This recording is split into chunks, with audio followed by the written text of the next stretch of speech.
सुधार इस हद तक होना चाहिए कि आप जहां भी खड़े हों आप अलग दिखें। अगर आप मर भी जाएं तो भी आप जिएं, लेकिन जीवित होते हुए आपको मरा हुआ नहीं होना चाहिए। इस तरह से बहुत सारे साधु संत जो इतनी तीव्रता से जिए कि हजारों साल बाद भी हम उन्हें भुला नहीं सकते।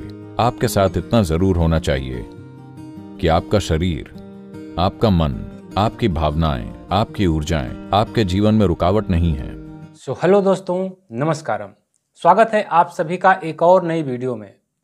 दोस्तों, आज की इस वीडियो का टॉपिक है कि एक शक्तिशाली जीवन कैसे जिएं। शक्तिशाली जीवन से मतलब ताकत से नहीं है। शक्तिशाली जीवन से मतलब है चिंता तनाव से दूर और ऊर्जा से भरपूर जीवन।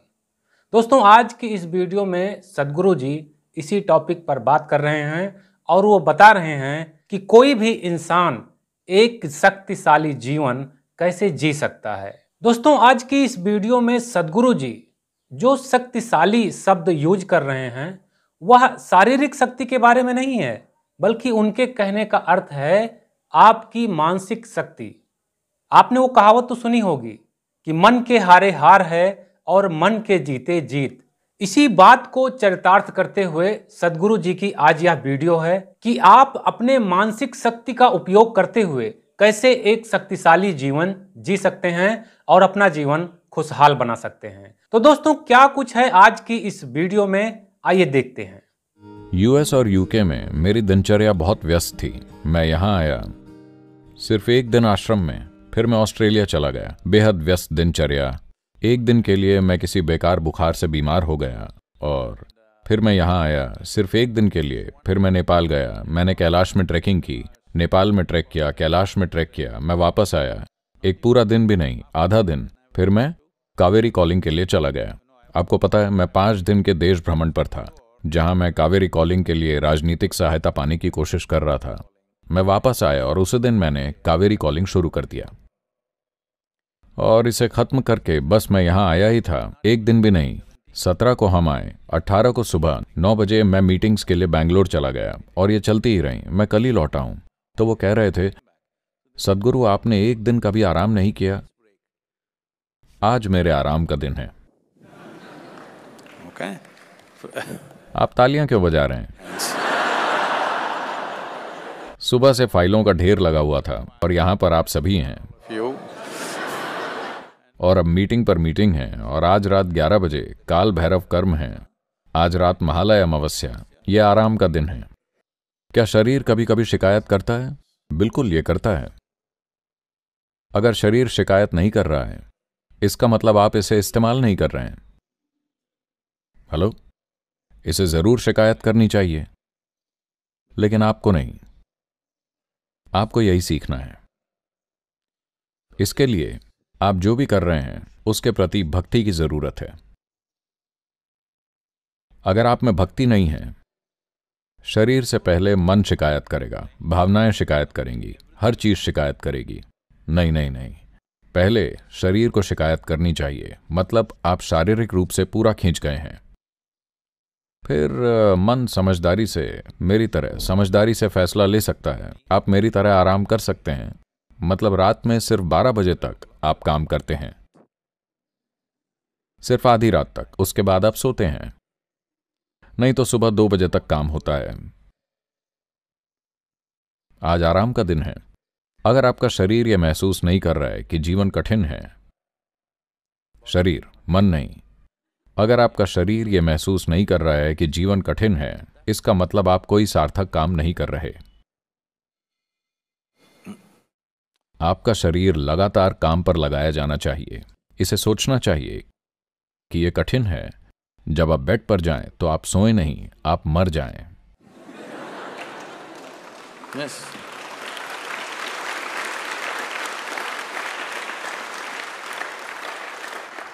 एक तकिया इस तरह, नींद नहीं आ रहा है।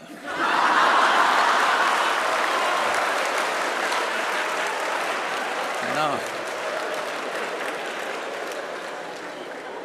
आप पत्थर पर लेट जाएं, आप ऐसे ही मर जाएं। दिन के खत्म होने तक आपको इस तरह होना चाहिए। हाँ, फिर अगले दिन सुबह ये इस तरह से उछल पड़ेगा जैसे फिर से जन्म हुआ हो।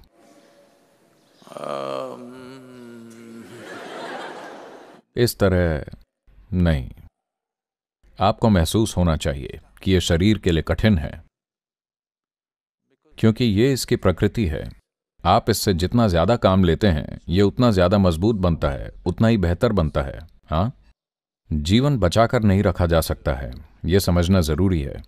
हाँ, मरी हुई चीजें बचाकर रखी जा सकती हैं, जीवन बचाकर नहीं रखा जा सकता है। इसे सिर्फ पोषण देकर इस्तेमाल किया जा सकता है। अगर आप खुद को संभाल कर और बचाकर रखने की कोशिश कर रहे हैं तो यह काम नहीं करेगा। उन्होंने मुझे लगातार व्यस्त कर रखा था। ये कहाँ था, बेंगलोर या दिल्ली में कहीं, बहुत सारे कार्यक्रम, लगातार मीटिंग्स। मैंने कहा मैं छुट्टी पर जा रहा हूं 1 घंटे की। जब आप जवान हैं तो आपके जीवन में 1 घंटे की भी छुट्टी नहीं होनी चाहिए।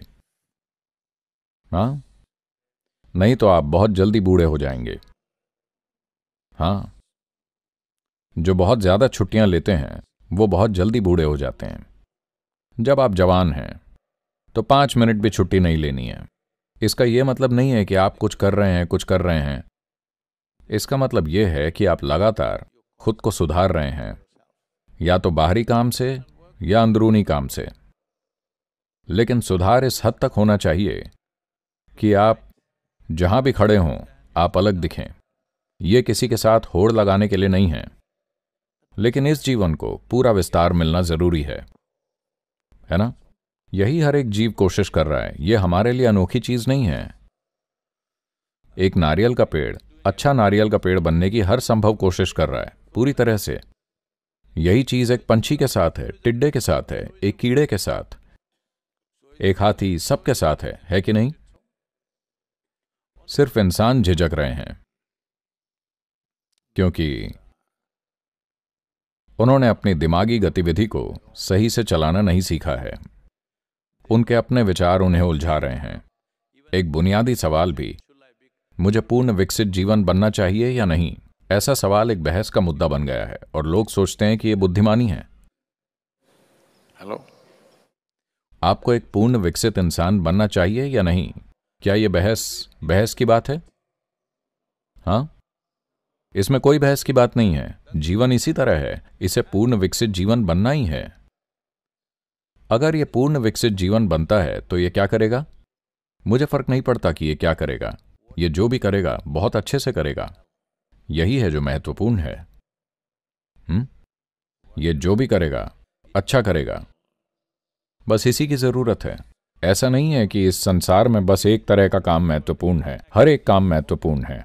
अगर इसे सही से किया जाए तो यह शानदार होगा। यह जो भी हो, कोई पोछा लगाता है, देखिए उन्होंने अच्छे से किया है, क्या यह शानदार नहीं है? क्या यह किसी काम से कम है? तो इसके लिए सबको एक ही तरीके से देखने के लिए, हर समय पूरी गति से काम करने के लिए आप में भक्ति होनी चाहिए। आप में भक्ति की आग होनी चाहिए। अगर आप मर भी जाएं तो भी आप जिएं, लेकिन जब आप जीवित हैं तब आपको मरा हुआ नहीं होना चाहिए, है कि नहीं? हेलो, जिन्होंने अपना जीवन सच में पूरी तरह से जिया, वो मरने के इतने लंबे समय बाद भी कुछ मायनों में जीवित हैं, ऐसा है कि नहीं? तो हम हजारों साल बाद भी आदियोगी को याद करते हैं क्योंकि उन्होंने इतनी गहरी तीव्रता से जीवन जिया। इस तरह के बहुत सारे साधु संत जो इतनी तीव्रता से जिए कि हजारों साल बाद भी हम उन्हें भुला नहीं सकते, वो अब भी हमारे दिलो दिमाग में बसते हैं। आपके साथ इतना जरूर होना चाहिए कि आपका शरीर, आपका मन, आपकी भावनाएं, आपकी ऊर्जाएं आपके जीवन में रुकावट नहीं है। ये आपके जीवन में सशक्तिकरण का साधन है। इतना आपको जरूर करना चाहिए। तो दोस्तों, उम्मीद करता हूं कि आपने इस वीडियो को अच्छी तरह से देख लिया होगा और एक शक्तिशाली जीवन के सभी तरीके, कौशल आपने सीख लिए होंगे। तो दोस्तों, आपको आज का यह वीडियो कैसा लगा हमें कमेंट करके जरूर बताइएगा और इस वीडियो को लाइक और शेयर भी कर दीजिएगा। दोस्तों, मैं मिलता हूं अगली वीडियो में। तब तक के लिए नमस्कार।